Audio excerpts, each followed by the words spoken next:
Bharatiya Janata party పక్షాన మేము ప్రధానమైనటువంటి సమస్యల్ని అసెంబ్లీలో మాట్లాడడానికి 18 అంశాలు వారికి ఇచ్చాం.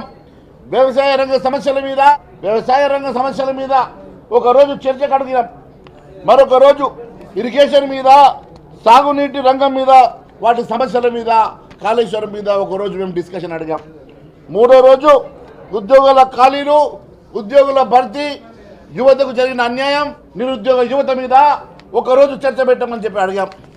నాలుగో రోజు మహిళలకు ఇచ్చినటువంటి హామీలు కానీ, వారి సమస్యలు కానీ, మహాలక్ష్మి పథకం కానీ ఎప్పటి రూపాయలు అమలు చేస్తారో దాని మీద ఒకరోజు చర్చకు అడిగాం. ఐదో రోజు విద్యారంగం మీద, విద్యారంగ సమస్యల మీద ఐదో రోజు మేము మరి డిస్కషన్ కోసం అడిగాం.